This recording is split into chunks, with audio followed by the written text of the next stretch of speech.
என் அன்புள்ள தமிழ் அன்பர்களுக்கு என் முதற்கண் வணக்கம். என் குருநாதர் வேதாத்ரி மகரிஷியின் நல்ல ஆசியுடன் இன்று திருமந்திர மாலையில் ஆஞ்ஞா சக்கரத்தை பற்றி பார்ப்போம். இந்த ஆஞ்ஞா சக்கரம் நெத்தி புருவ சக்கரம், 6வது சக்கரம். அதற்கு உள்ள திருமந்திர பாடலை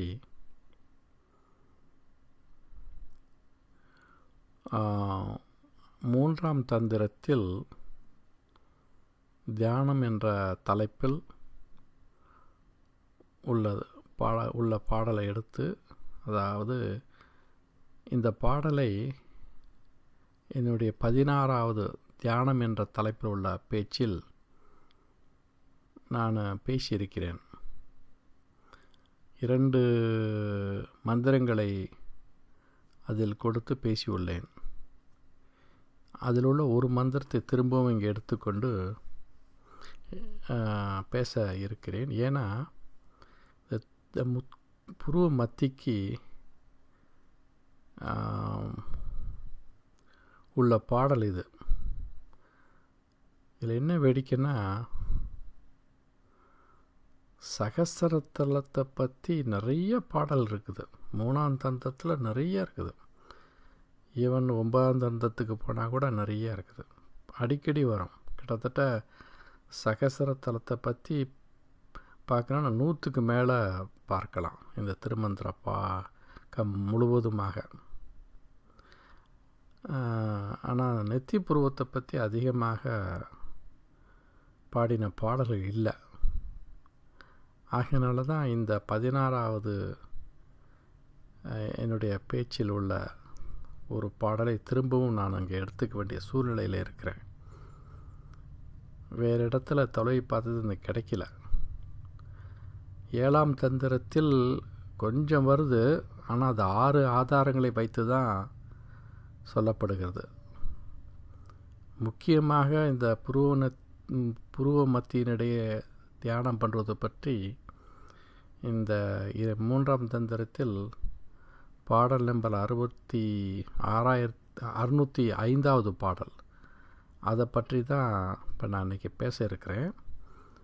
ஏற்கனவே அதை பற்றி விளக்கியிருந்தால் கூட இன்றைக்கி அதை பற்றி திரும்ப சொல்லிவிட்டு, அப்புறம் சௌந்தரலகரியில் இருக்கிற ஒரு பாடல், அதாவது ஆஞ்ஞா சக்கரத்தை பற்றி உள்ள பாடலையும் பாடி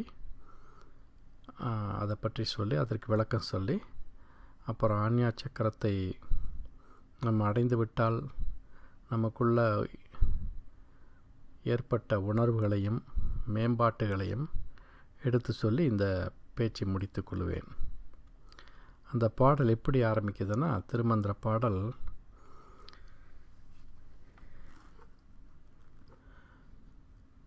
நயனம் 2ம் நாசிமேல் வைத்திட, அதை வைத்திடன்னு முதல்ல ஆரம்பிக்குது. ஆனால் அந்த 2வது வரியிலுக்கு 2 அதை சேர்த்துக்கணும். அதனால் திரும்ப படிக்கிறேன். நயனம் 2ம் நாசிமேல் வைத்திட்டு உயர்வலா வாய்வை உள்ளே அடக்கி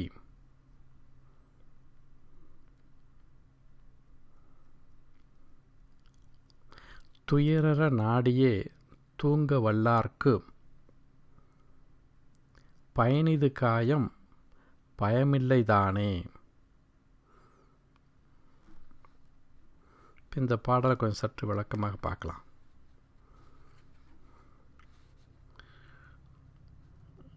நம்மளுடைய நாசி இருக்குதுல்ல, அதாவது மூக்கு, அந்த மூக்கு நுனிங்கிறது அது வேற. சில பேர் என்ன சொல்லுவாங்க, நமக்கு தியானம் சொல்லிக் கொடுக்கும்போது நம்ம 2 பார்வையும் குவித்து மூக்கு நுனியை பார்க்க சொல்லுவாங்க. மூக்கு நுனியை பார்க்க சொல்லுவாங்க. அப்படி பார்த்து தியானம் பண்ண சொல்லுவாங்க. நீங்கள் பல சமயத்தில் நீ கேள்விப்பட்டிருப்பீங்க. இந்த பாடல் என்ன சொல்லுதுன்னா, இந்த 2 மூக்கும் மேல் நோக்கி செல்லும் பொழுது எந்த இடத்துல முடியுது? 2 புருவ மத்திக்கு இடையில் முடியும். அந்த புருவ மத்திக்கு இடையில் அந்த இடம்தான் ஆஞ்ஞா சக்கரம்.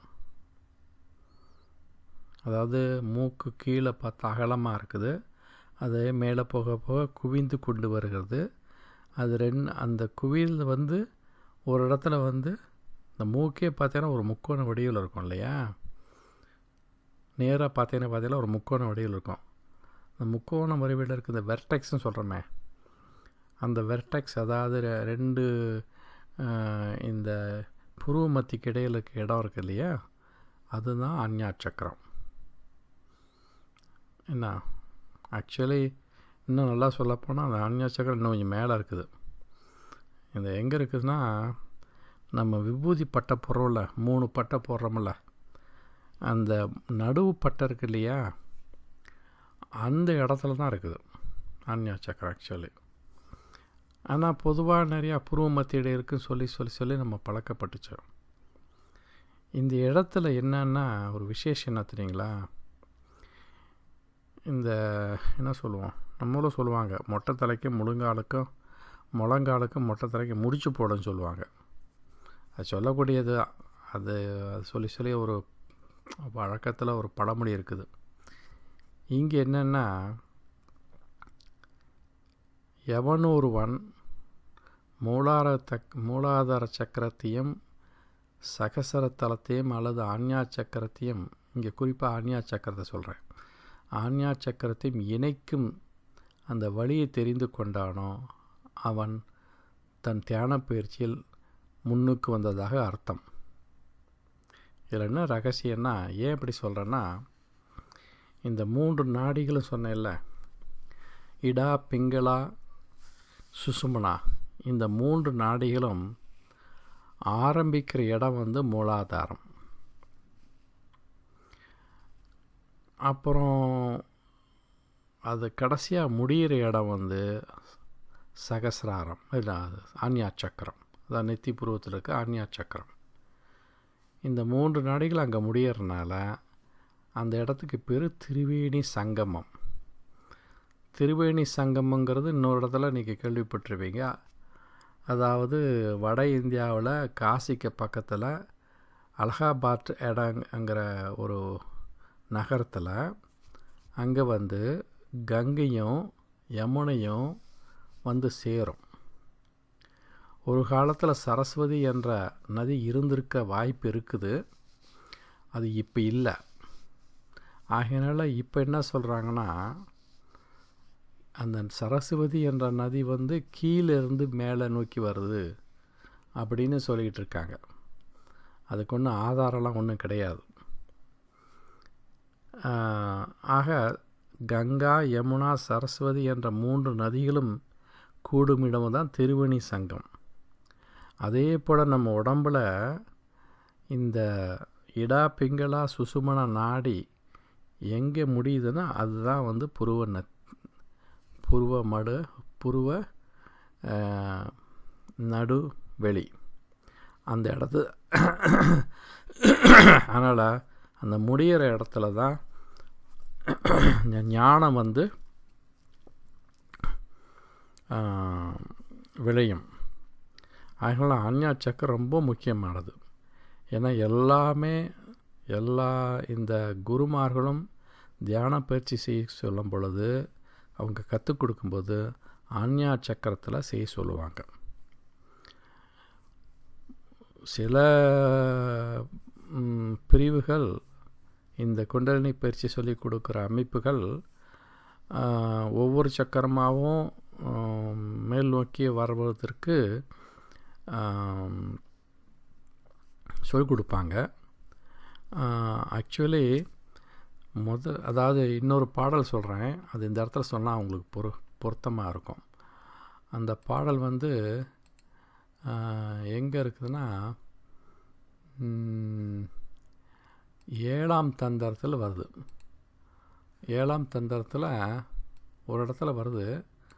அது வந்து அந்த பாடல் நான் சொல்கிறேன். அதான் படிப்படியாக மேலே போக சொல்லுது. Rise the kundalini step by step அப்படின்னு ஒரு இடத்துல வருதும். அந்த பாடல் நான் இப்போ கண்டுபிடிச்சி சொல்கிறேன். அதாவது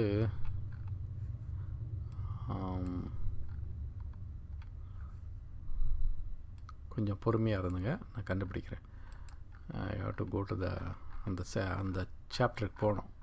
இப்போ எங்கேயோ எப்போ படித்த மாதிரி ஞாபகம் இருக்குது. அதுக்கு தான் இப்போது அந்த இடத்துல இப்போ சொன்னால் பொருத்தமாக இருக்கும். நான் அதை சொல்ல வரேன், வேறு ஒன்றும் இல்லை.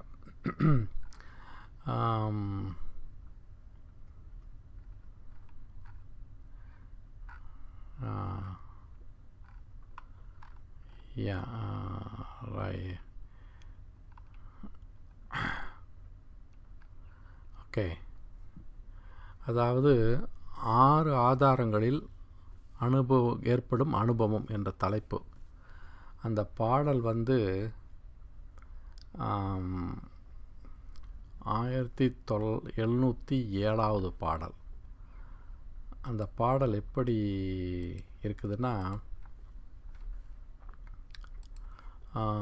அதை நம்ம இந்த பாடல் நான் படிக்கிறேன். ஓகே. ஆதார சோதனையால் நாடி சுத்திகள் மேதாதி ஈரன் காலந்தந்து விண்ணொளி போதாலயத்து புலன்கரணம் புத்தி சாதாரணங்கெட்டான் தான் சகமார்க்கமே என்று சொல்லப்படுகிறது இந்த பாடல். இதனுடைய அதாவது மேம்போக்கான ஒரு அர்த்தம் என்னன்னா, இந்த 6 ஆதாரங்களையும் படிப்படியாக மேல் நோக்கி சென்றால் நாடி சுத்திகள் ஏற்படும் என்று பெயர் என்று இதற்கு அர்த்தம். அது இன்னும் கொஞ்சம் நல்லா விளக்கமாக சொல்கிறேன்.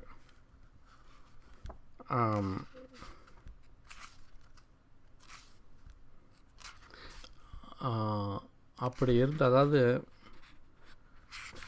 மூலாதாரத்திலிருந்து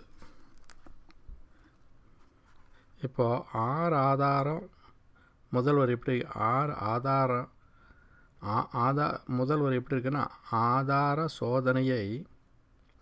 சோதனையால் நாடி சுத்திகள், ஆதாரங்களை சோதனை செய்வதால் நாடி சுத்திகள் அமையும். அதாவது தியானம் பண்ண பொழுது ஒவ்வொரு சக்கரமாக மேல் நோக்கி நாம் முன்னேறும் பொழுது இந்த நாடி சுத்திகள் அமையும். அது அன்னைக்கு போன வாரம் என்ன சொன்னேன், போன பேச்சில் பூத சுத்திகள் அமையும்னு சொன்னேன். அதே போல் இங்கே நாடி சுத்திகள் அமையும். அப்புறம் மேதாதி 2 கலாத்தந்து, மேதாதி 2 கலாத்தந்து விண்ணொளி. அதற்கு என்ன அர்த்தம்னா, மேலும் மேதை முதலான 16 கலைகளின் முடிவில் ஆகாயத்தில் ஒளி உண்டாகும். அப்புறம்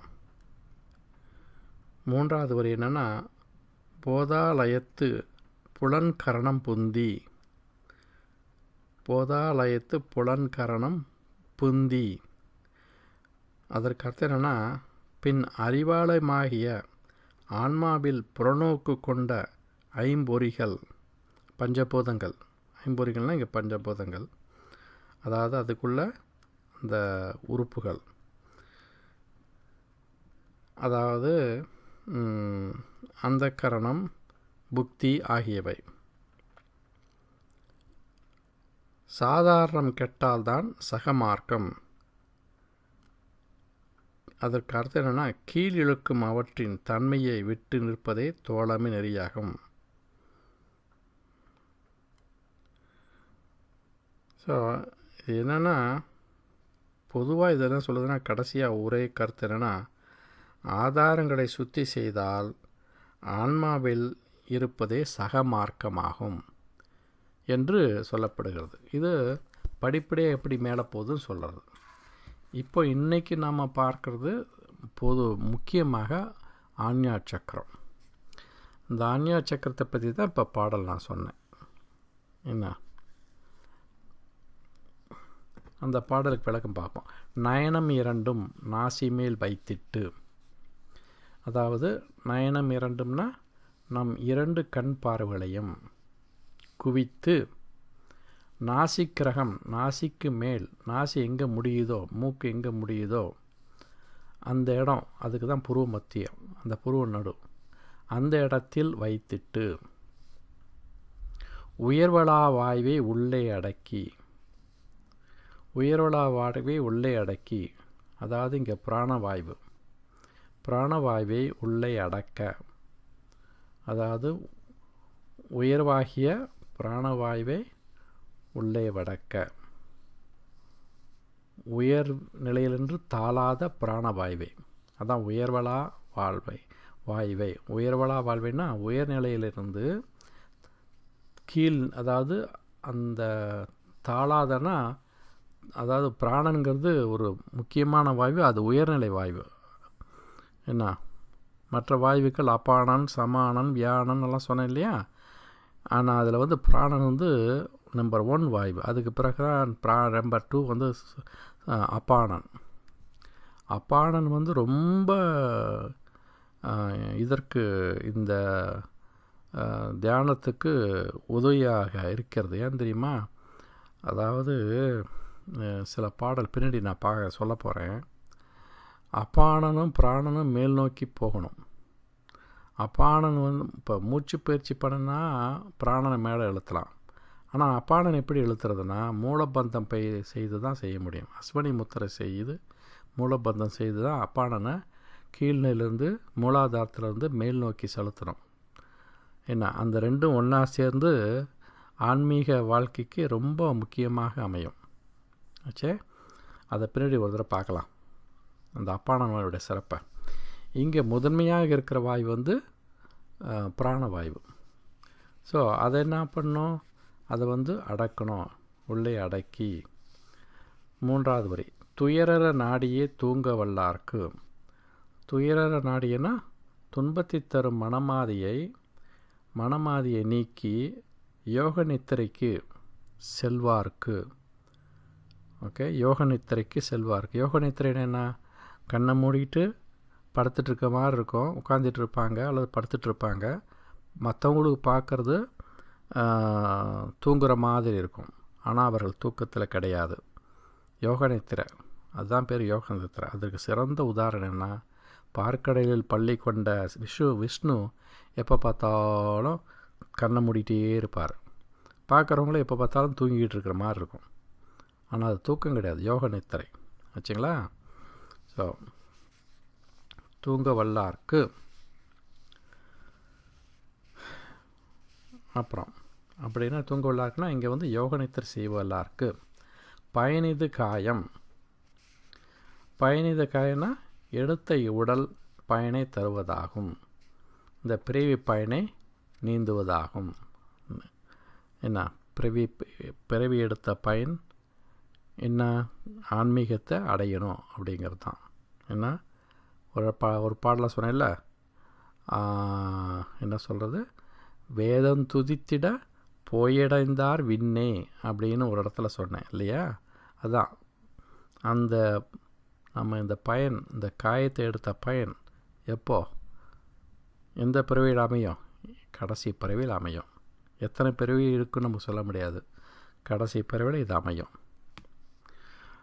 அடுத்தது பயனை, அப்படி பயனிது காயம் பயனில்லை தானே, பயமில்லை தானே. பயமில்லை தானேன்னா என்ன அர்த்தம்? அவர்களுக்கு இந்த பிரபஞ்சத்தில் திரும்ப திரும்ப இந்த பிறவி எடுத்து என்ன வரும் சூழ்நிலையிலிருந்து காப்பாற்றப்படும் அவர்களுக்கு அந்த பயம் இல்லை. அதாவது பிரபஞ்சம் பிணிக்கும், பிரபஞ்சம் நம்மளை கட்டுப்படுத்தும் என்ற பயம் அவர்களை விட்டு நீங்கும் என்ற ஒரு அர்த்தத்தை தான் இந்த பாடலில் சொல்லப்படுகிறது. ஸோ இந்த ஒரு பாடல் தான் புருவ மத்தியில் தியானம் பண்ணுவதற்கு உள்ள நன்மைகளை சொல்லப்படுகிறது. இப்போது இதை ஒட்டி நம்ம சவுந்தரலகரிக்கு போவோம். ஆச்சுங்களா? ஓகே, சவுந்தரலகரி இருக்கிற பாடல் ஆஞ்ஞா சக்கரம் நம்ம இந்தியாவில் இருக்க கோயில் எங்கன்னா காசி. ஓகே, காசி விஸ்வநாதர் கோயில் தான். இப்போ பஞ்சபூதத்துக்கு சொன்னேன். பஞ்சபூத ஸ்தலங்கிறது என்னென்ன? நிலத்துக்கு வந்து திருவாரூர், நீருக்கு வந்து திருவானைக்கா, நெருப்புக்கு திருவண்ணாமலை, காற்று தத்துவத்துக்கு காளஹஸ்தி, ஆகாய தத்துவத்துக்கு சிதம்பரம்.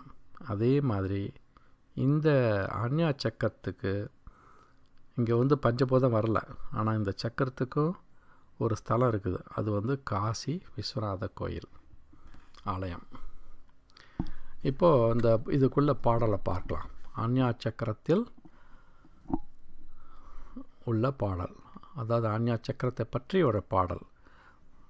சவுந்தரலகரியில் 36வது ஸ்லோகம். அது எப்படி ஆரம்பிக்குதுன்னா, தவாஞான சக்கரஸ்தம்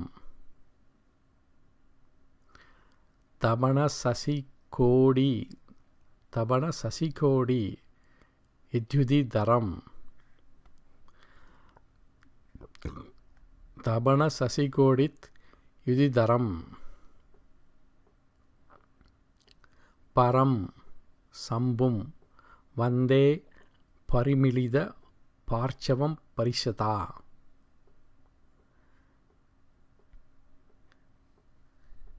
எம் ஆரார்த்தியான் பக்தையா ரவினா சூரியன், ரவி சசி சுசீனா மவிஷயே நிராலோகே அலோகே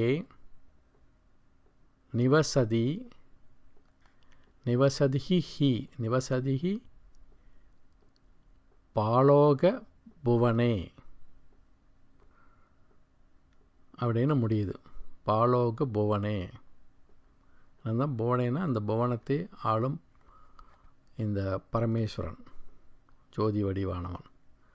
இதுக்கு என்ன அர்த்தம்னா, தவனா உன்னுடைய, ஆஞ்ஞா தவாஞ்ஞா உன்னுடைய ஆஞ்ஞா சக்கரத்தில் இருப்பவரும், கோடி சூரிய சந்திரங்களின் பிரகாசத்தை உடையவரும், சகுண நிர்குண சக்தி வடிவான உன்னால் இரு பக்கத்திலும் அணைக்கப் பெற்றவருமான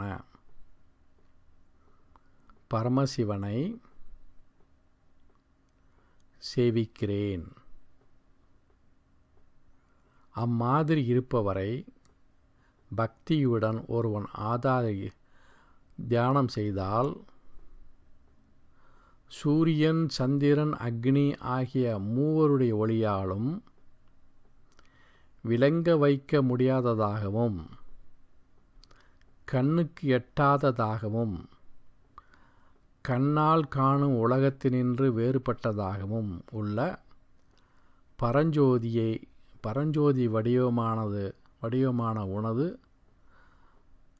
சாயுஜ்ய பதவியில் வசிப்பான் என்பது நிச்சயம். இங்கே பாருங்கள், சந்திரன், சூரியன், அக்னி ஆகிய மூவருடைய ஒளியாலும். இந்த இடத்துல என்னென்னா, இந்த சக்கரத்தில் வந்து இந்த 3 நாடிகளும் முடியுதுன்னு சொன்னேன் இல்லையா? இது திரிவேணி சங்கமம். அதாவது சூரியக்கலை வந்து பிங்கள நாடி, சந்திரக்கலை வந்து இடநாடி, அக்னி கலை வந்து சுசுமன நாடி. இந்த 3ம் இந்த இடத்துல முடியறதுனால இந்த இடத்துல இந்த பாட்டில் அது சொல்லப்படுகிறது. ஆச்சுங்களா? ஸோ இந்த பாடல் வந்து பாரத பூமியில் காசி சேத்திரம் ஆஞ்ஞா சக்கரஸ்தானமாக கருதப்படுகிறது. இங்கே வந்து துர்க்கையும் விசாலாட்சியும் பிரதான சக்திகள். ஆண் தெய்வம் யார்? காசி விஸ்வநாதன். ஸோ இப்போது இந்த சக்கரத்தை பற்றி சில அமைப்புகள் பார்க்கலாம். இதனுடைய இந்த சக்கரம் எப்படி காணப்படுகிறது, அதனுடைய அமைப்புகள் என்ன, இதனுடைய அதிபதிகள் யார்? இங்கே வந்து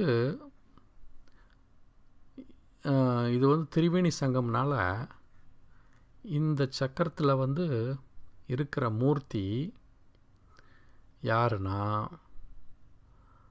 அர்த்தநாரீஸ்வரராக இருக்கார். ஓகே, அதாவது ஆண் தெய்வமாக இருக்கிறது அர்த்தநாரீஸ்வரராக இருக்கார். அதற்கு பின்னாடி ஒரு சிவலிங்கம் ஒன்று இருக்கும், பெரிய சிவலிங்கம்.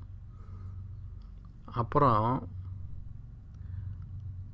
ஹாகினி என்ற சக்தி, 6 தலைகளை கொண்ட ஹாகினி. என்ன, 6 தலை இருக்கும். ஹாகினின்னா பெண் தெய்வம். இதுக்கு எப்படி ஆரம்பத்தில் சொன்னோம், ஒவ்வொரு சக்கரத்துக்கும் தாகினி, ராகினி, லாகினி, ஷாகினி, என்ன, அப்புறம் ஹாகினி, இப்படி மாறிட்டு ஒவ்வொன்றா வந்துட்டுருக்கோம். ஹாகினி. ஒன்று சொல்கிறேன் கேளுங்க. இந்த இப்போ சொன்ன பேர்லாம் இருக்குல்ல, தாகினி, ராகினி, இதெல்லாம் சொன்னேன் இல்லையா, இதெல்லாம் வந்து இந்த லலித சகஸ்ரநாமம் படிச்சுட்டு வந்தீங்கன்னா அதில் சொல்லப்படுகிறது. அதாவது இந்த சக்கரத்தை பற்றி பேசக்கூடியது வந்து இப்போ 41 ஸ்லோகம் சொன்னேன் இல்லையா சவுந்தலைகளை, அதே போல் லலித நாமத்திலையும் அந்த புத்தகத்திலையும் அதை படிக்கிறவங்க வந்து நல்லா உணர்ந்து படித்தாங்கன்னா இந்த 6 சக்கரங்களும் 7வது சக்கரம் சகஸ்தலம் எல்லாமே அதில் வரும். அம்பாள் வந்து அந்த மாதிரி சுரூபமாக இருக்கா அப்படிங்கிறது தான் அதில் மறைமுகமாக சொல்லி எழுதப்பட்டது, அந்த பாடப்பட்டது. என்ன, அதனால் அது நல்லா உணர்ந்து படிச்சிங்களா நல்லா பலன் வரும். அடுத்தது இந்த படத்தை கவனிச்சிங்கன்னா 2 இதழ், ஆஞ்ஞா சக்கரத்துக்கு 2 இதழ். அப்புறம் இதற்கு மூல மந்திரம் என்னென்னா, நடுவில் பார்த்திங்கன்னா ஓம் என்ற மந்திரம், ஒரு பிறை சந்திரன் இருக்கும், ஓம் என்ற மந்திரம்.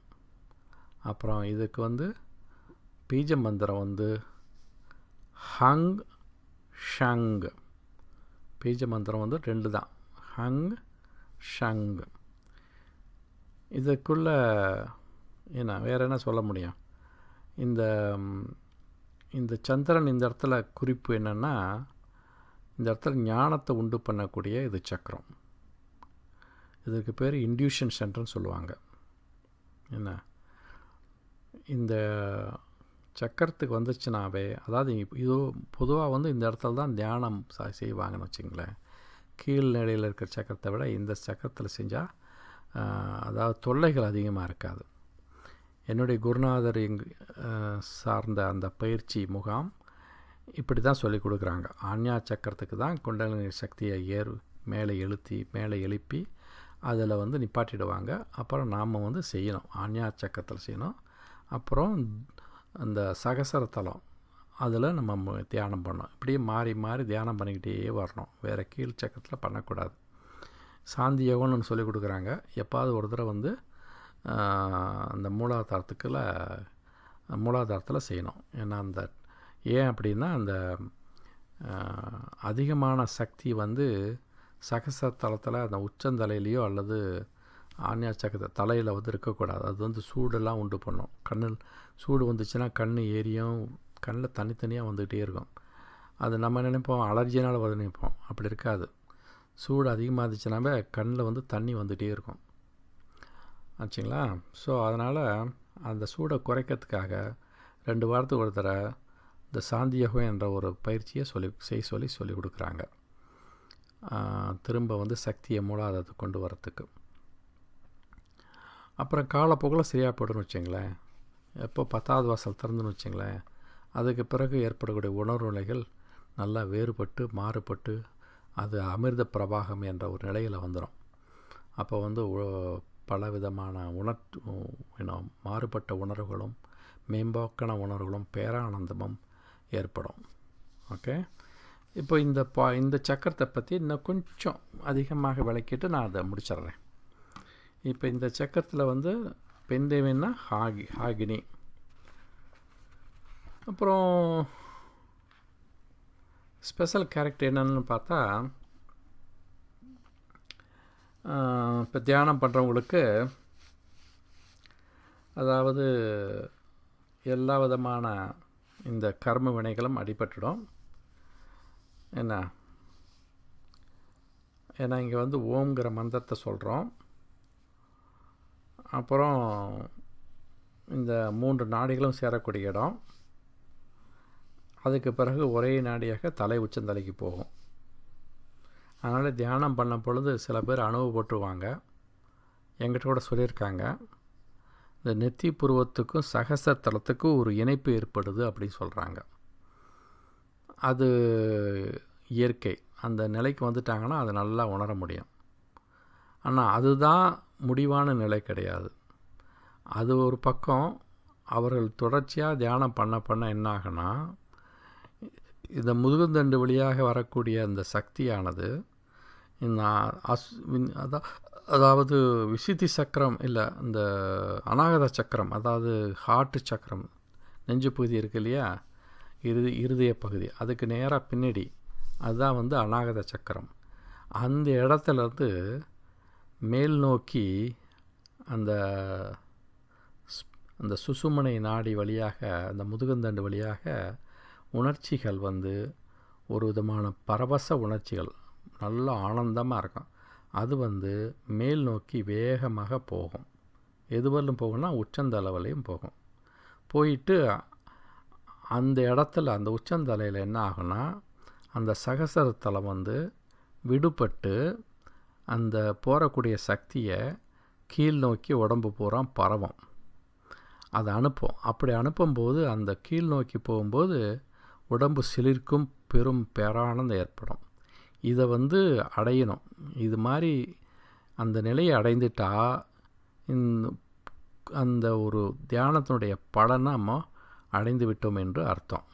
ஓகே, அதனால் அவசரப்படாதீங்க. அந்த நிலைமை, அந்த உணர்வு வரலைன்னு அவசரப்படாதீங்க. அதுக்கு நாளாகும். காரணம் ஏன் நாளாகும்னா, நம்மெல்லாம் குடும்பஸ்தர்களுக்கு நாளாகும். அதுதான் சொல்ல வரேன். ஏன்னா சன்னியாசிகளுக்கு ஒரு சீக்கிரம் வந்துடும், யோகிகளுக்கு வந்து சீக்கிரம் வந்துடும். என்ன அதற்கு காரணம் பிரம்மச்சரியம் அவங்க இருந்தாங்கன்னா அது சீக்கிரம் வரும். குடும்பத்தில் இருக்கவங்களுக்கு அது நடைமுறையில் வந்து அந்த சீக்கிரங்கிறது சாத்தியப்படாது. அதுக்காக வந்து அவசரப்படாதீங்க. என்ன இறைவன் அருள் எப்பயுமே உண்டு. அந்த சக்தியும் சிவனும் நமக்குள்ளே இருந்து அவங்க வேலை செஞ்சுக்கிட்டே இருப்பாங்க. அதே சமயத்தில் நமக்கு உலக போகத்தையும் நம்ம அனுபவிச்சுட்டுருக்கனால அது கொஞ்சம் காலதாமதம் ஆகும். பொறுமையாக இருங்க. அப்புறம் இந்த சக்கரத்துக்குள்ளே இது என்னென்னா, இங்கே தான் வந்து இந்த என்ன சொல்கிறது, மற்றவங்க மனதெல்லாம் நம்ம அறிய முடியும். த ரீடிங் மைண்ட் ஆஃப் அதர்ஸ்ன்னு சொல்கிறோமே, அதெல்லாம் வந்து இந்த சக்கரத்துக்கு வந்துருச்சுன்னா நம்ம அந்த இதெல்லாம் வரும். இங்கே வந்து இந்த 3வது கண் இருக்குதுன்னு சொல்கிறோம் இல்லையா, தேர்ட் ஐ, அது வந்து விழித்தலும் என்று சொல்லப்படுவாங்க. என்ன கண்ணில் ஃபிசிக்கல் ஐ, நம்ம பார்க்கக்கூடிய ஐ வந்து அது வந்து சாதாரணமாக கண். ஆனால் அந்த 3வது கண் வந்து ஞானக்கண், அது வந்து விழித்தலும். ஆக இப்படியே நம்ம பேசிகிட்டே போகலாம் இந்த சக்கரத்தை பற்றி. இங்கே தான் ஆன்மீக வாழ்க்கை நமக்கு ஆரம்பிக்கும். ஓகே, இந்த ரியலைசேஷனுங்கிற ஒரு இது இருக்குல்ல, ஹூ ஐ ஆம் தட் அப்படின்னு சொல்கிறோம்ல, அதெல்லாம் இங்கே தான் புரிய ஆரம்பிக்கும். அப்புறம் அந்த பேரானந்தத்தை அனுபவிக்கிறேன்னா, அடுத்த பேச்சில் நான் சகசரத்தத்தை பற்றி சொல்ல போகிறேன். அதில் தான் பேரானந்தத்தை பற்றி அதிகமாக சொல்லுவேன். அங்கே வரணும். ஆஞ்ஞா சக்கரத்தில் பேரானந்தம் வராது அது சொல்லிடுறேன். பேரானந்தம் என்பது சகசரத்தலத்தில் மட்டும்தான் வரும். ஆனால் அதற்கு தியானம் பண்ணக்கூடிய இடம் வந்து ஆஞ்ஞா சக்கரமும் சகசர தலமும். தவிர்க்கவே முடியாது. நீங்கள் ஆஞ்ஞா சக்கரத்தில் பண்ணாமல் சகசரத்தில் பண்ணால் கூட ஆஞ்ஞா சக்கரமும் விடுபட்டு விடும். அதனால தான் இந்த ஆஞ்ஞா சக்கரத்துக்கும் சகசரத்தலத்துக்கும் ஒரு தொடர்பு ஏற்படும். ஆச்சுங்களா? 2 இடத்துலையும் அதிர்வு ஏற்படும். அப்படியே அதிர்வு ஏற்படும், ரெண்டுக்கும் இடையில் அப்படி ஒரு தொடர்பு ஏற்படும். ஆச்சுங்களா? ஸோ இது மாதிரி பல விஷயங்கள் இந்த ஆஞ்ஞா சக்கரத்தை பற்றி பேசிகிட்டே போகலாம்.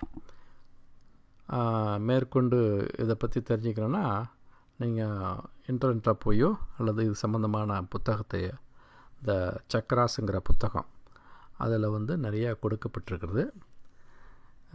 இன்னொரு நூல் இருக்குது, அது வந்து சர்பன் பவர் அப்படிங்கிற நூலில் வந்து ஒரு 50 பாடல்கள் உள்ள ஒரு அதில் வந்து இணைத்திருக்காங்க. அதில் வந்து என்னென்னா சத் சக்கர நிரூபணா அப்படிங்கிற ஒரு புத்தகம். அது ஒரு நூல். அது வந்து 50 பாடல்களை கொண்டது. அந்த 50 பாடல்களும் சமஸ்கிருத மொழியில் எழுதப்பட்டது. அதற்கு விளக்க உரைகளும் இருக்கிறது. இதில் பற்றி நிறைய விசேஷமாக போட்டிருக்குது. என்ன ஆக இன்றைக்கு இந்த பேச்சு வந்து இத்துடன் முடித்து கொள்ளலான் இருக்கேன். இதை கேட்க போவதற்கு என்னுடைய முன்கூட்டியே என்னுடைய நன்றியை தெரிவித்துக்கொண்டு வாழ்க வளமுடன் என்று சொல்லிக்கொண்டு இந்த பேச்சை முடித்துக்கொள்கிறேன். வணக்கம்.